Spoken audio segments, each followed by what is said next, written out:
Hi, I'm Brian Mallete with Game On Training. Now, thanks to Game On Training in Dublin, you can train at a first-rate facility. With over 16,000 square feet of training space, Game On features the right equipment and a knowledgeable staff giving serious athletes and recreational players everything they need to take their game to the next level. Game On offers individual and team packages. Monthly memberships are available and one-on-one lessons for ages 7 and up. Game On members have access to train 24/7, so don't miss out. Call or come by for the latest information and schedules, and remember, get your game on at Game On! Game On also offers CrossFit DGA with owner Eric Bland. Get the best workout you've ever had with Eric and his staff. Join Game On's training today for excellent core strength and conditioning. And get your game on.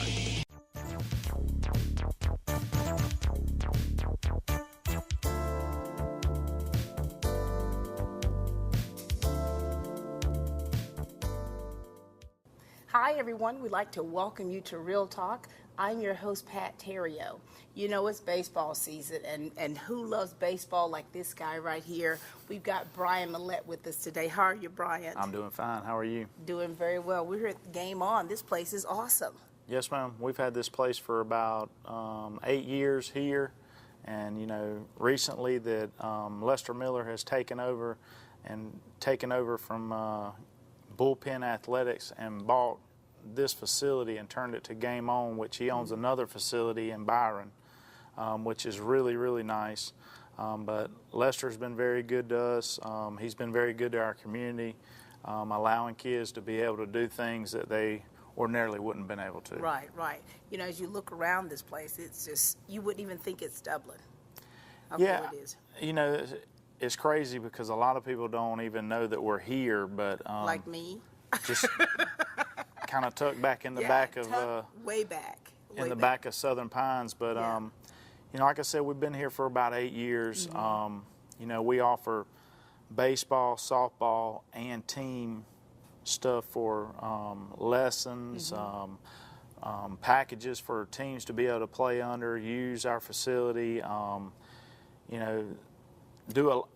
Offer people opportunity to be able to do things, that we didn't have when we were in school. Absolutely, man. So and more it's than, indoors, Brian. Brian. Oh, yeah. I mean, and people are very spoiled nowadays as far as being able to use facilities. And, we have air conditioning, heater, heating and air. So nothing like what we had. It was, you were lucky to find a cage. I know. The kids of today, they don't know what roughing it's like.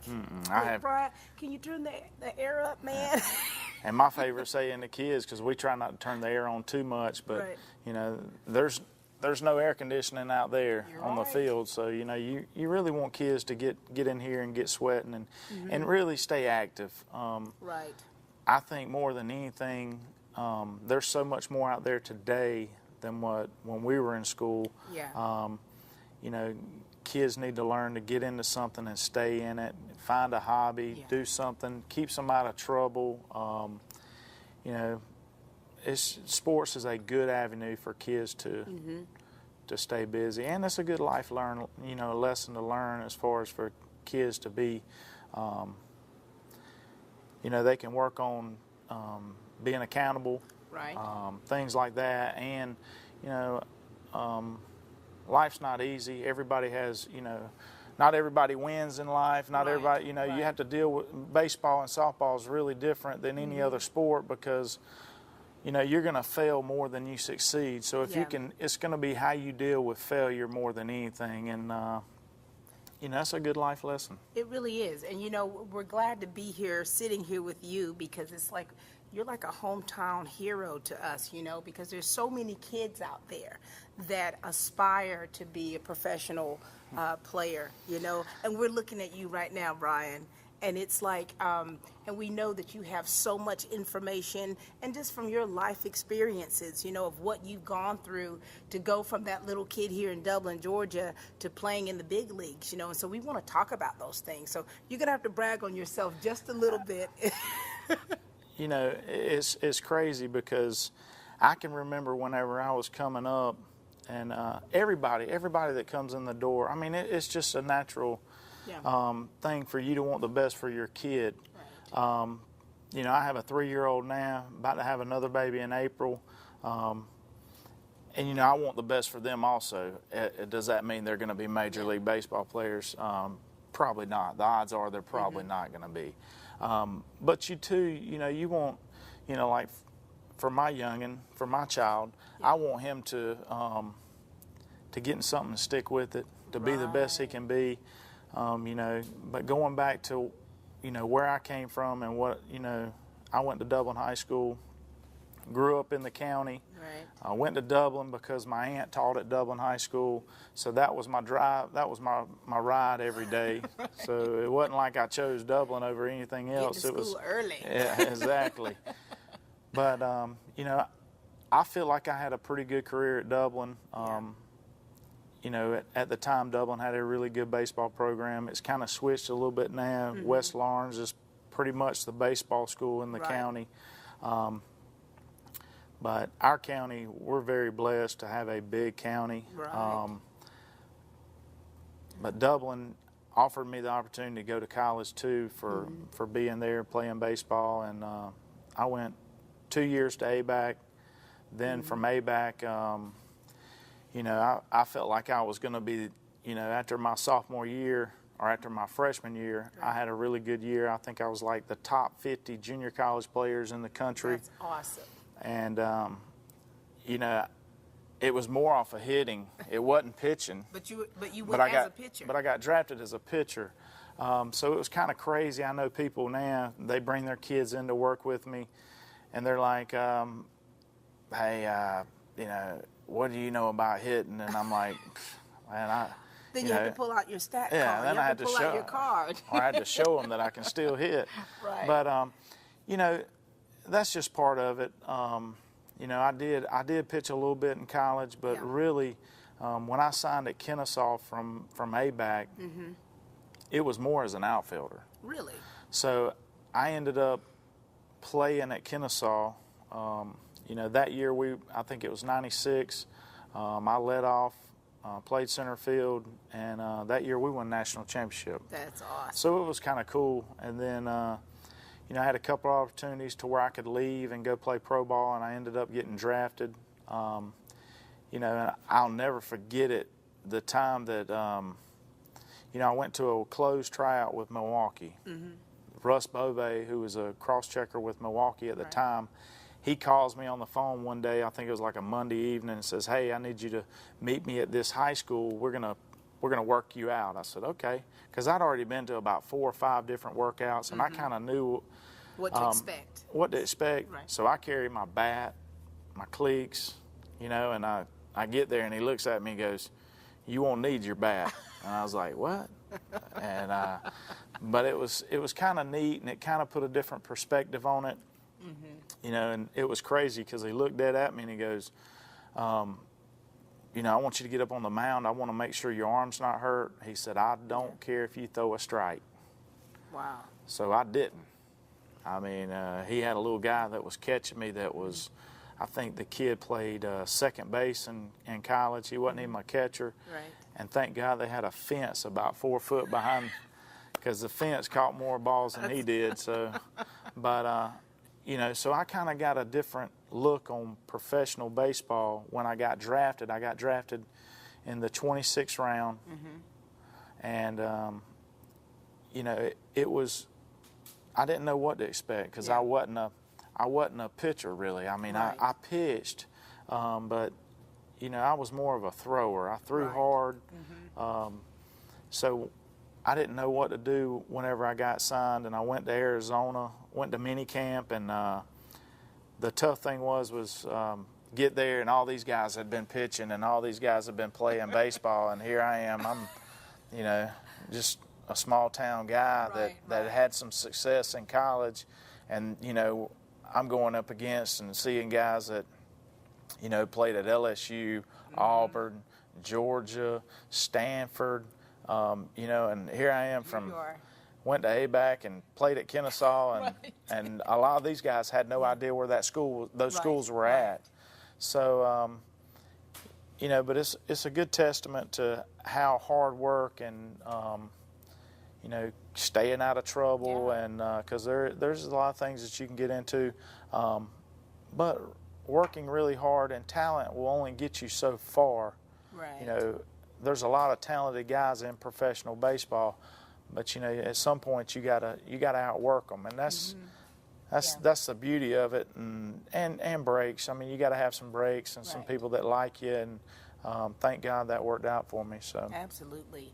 And you keep saying you're this small town guy, and it's like, there's so many kids now. We go to the different schools and we meet the athletes, we talk to them, and talk about their work ethic and what are their aspirations, and a lot of them, they have this mentality of, I'm very talented. And so I could see myself playing in the big leagues. But you've gone through that experience of what is required, that it's more to it than talent. yeah, I mean, I had a kid that played for me a few years back. He was at West Lawrence, and I hope he watches this because he's going to know exactly who I'm talking about. I'm not going to throw him under the bus, but and his dad was always like, hey, he's working hard. Yeah. I mean, out of 7 days, he was doing something 4 days. And he worked hard those 4 days, but I usually tell people, if you think you're working hard, you need to continue to work harder. And it was crazy because that young man went to college, and he realized, and I kept telling him all through high school, Yeah. you need to do it every day. You need to, if it's not Yeah. 10, 15 minutes every day, you need to get used to it, because when you get to college, it's going to be different. Way different. And after about one semester in college, he called me and was like, and his dad called me and said, you wasn't kidding. Yeah. We ain't done nothing. Yeah. What we thought we were doing, we didn't even scratch the surface. He went from doing something 4 days a week to doing something every day in college. Yeah. And a lot of people don't understand that, you think you're going to get better because you're going to college. Hey, I'm going to college. I'm going to get all this really Right. good coaching, and I'm going to get, it's not necessarily always that. Yeah. You're going to get better because you do it a lot more. You're exactly You right. know, and a big misperception on sports as far as baseball and softball, you're fighting muscle memory. You're fighting to try to make adjustments. And the hard thing is if you do it every day, it doesn't mean you have to spend an hour on it. You can spend 10, 15 minutes, 5 minutes, as long as you do it every day. And it'll help you as far as time management. I mean, that's all college is. Oh my I mean, gosh. not being persuaded to go hang out with your buddies and go do this. As And tempting as it may be. yeah, I mean, so I mean, and 2 pro balls like that also. I mean, time management. You go. I don't know how some of these kids get all this money, and then at a young age, and then all of a sudden, it's them against the world. They have all this freedom. I mean, I played with guys that were 18 years old that got $2 million, and they had unlimited funds. They could do whatever they want to, and I would think all the time, man, the money would be not. I wouldn't have ever made it. I would have never. I would, never made it at all, because, at that level, at that stage, people start. People have an eye for, finding people like that and abusing them, and. But thank goodness I had a really good family. My family's been a really big part of my career. That's awesome. Tell us about Parents, your family, your mom parents and and dad. grandparents. Yeah. My parents still live here. My grandmother's still alive. My grandfather passed away. He was a real big part of my life.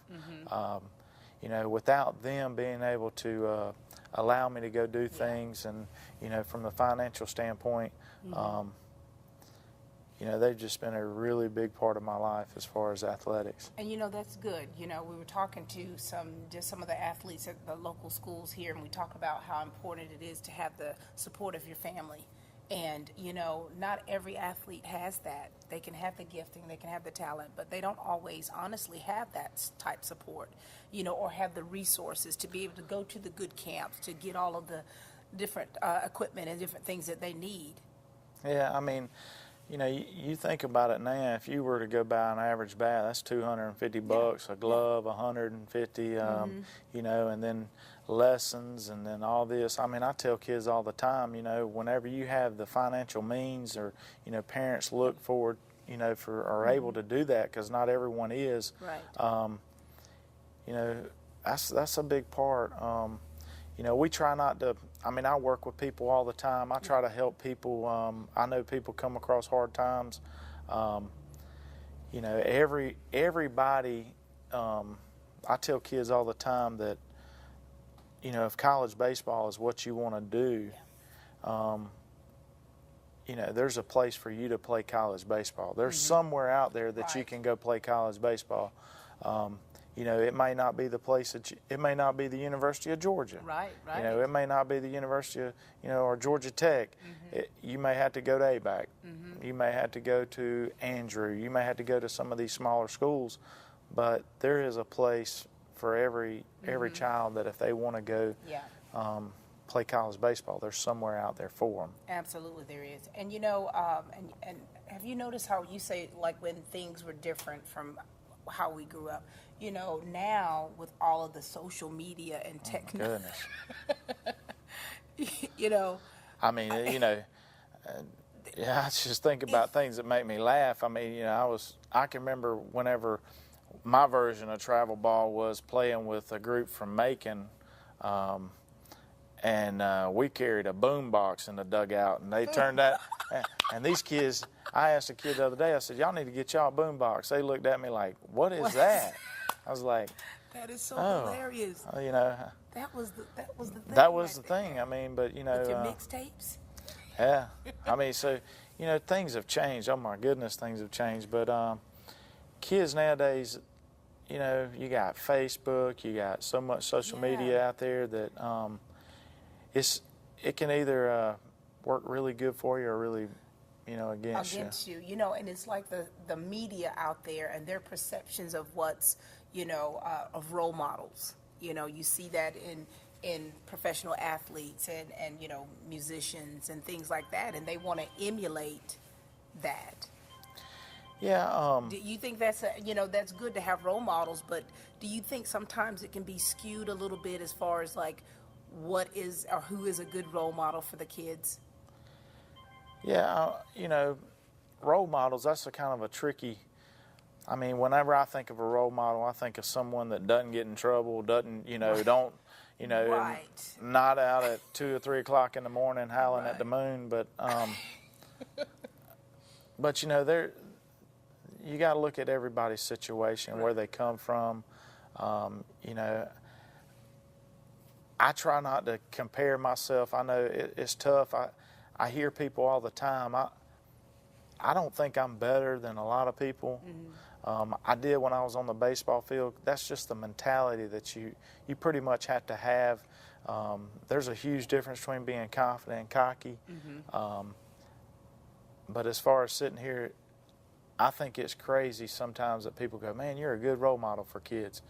But when you really sit back and think about it, yeah, I mean, because I don't get in trouble. I don't, you know, I've never really been in trouble. I just, you know, I'm a small town kid that had dreams. You know, really, you say dreams. I mean, I really didn't realize I was going to get an opportunity to play college. I mean, get to play professional baseball till after my first year in college. Really? Yeah. So I mean, so you weren't one of those little kids that you would watch, you know, I didn't start World Series or something and think, I want to be one of those guys. I want to be out there.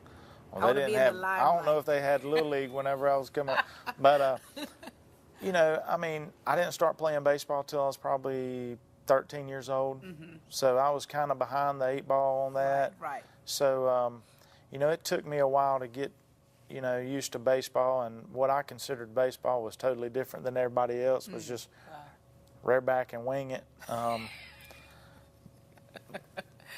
But you know, it helped me too. I think, you know, everybody that comes, you see kids that come in here now that, man, people are starving for you to tell them how good their kid is going to be, and in a nutshell, like to see that glimmer of hope. You know, it's virtually impossible though it's virtually impossible for me to look into the future and say, see a 9-year-old or an 8-year-old or even a 12-year-old sometimes and go, I mean, there's so many factors that come into play Right.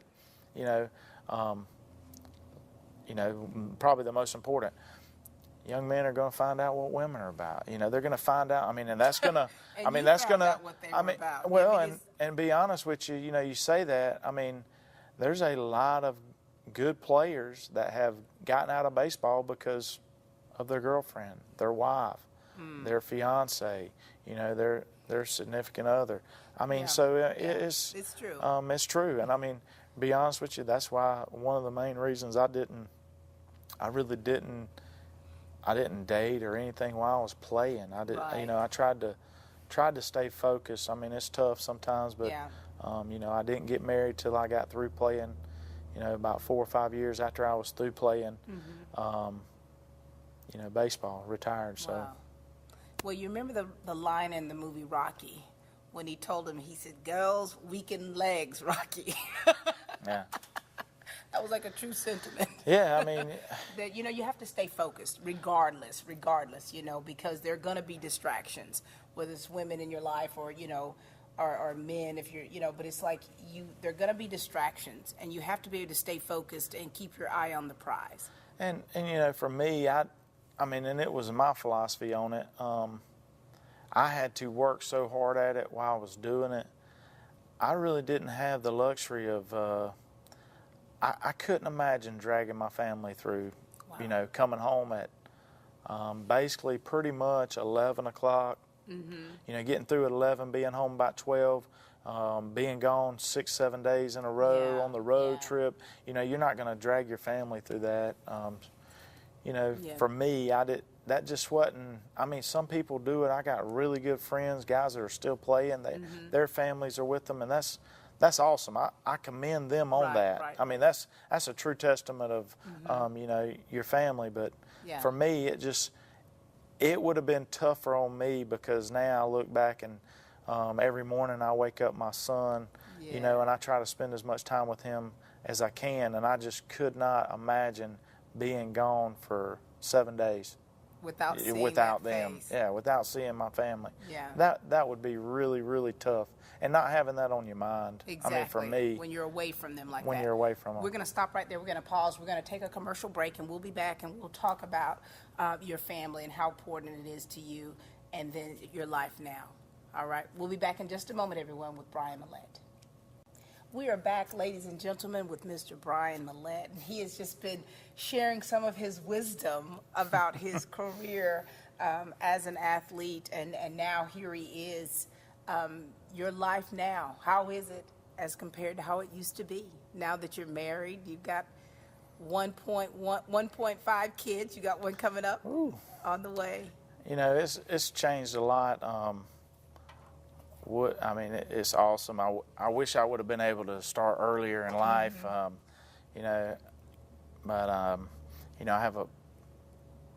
been married for 6 years. What's your wife's name? You got to give her a shout out. Jenny Mallete. Hey, Jenny. And, she's a dental hygienist here in town. She works at Dr. Whittle and Dr. Gay's office over at Middle Georgia Family Dentistry. Right. Thank goodness that I did find, as good a woman as she is.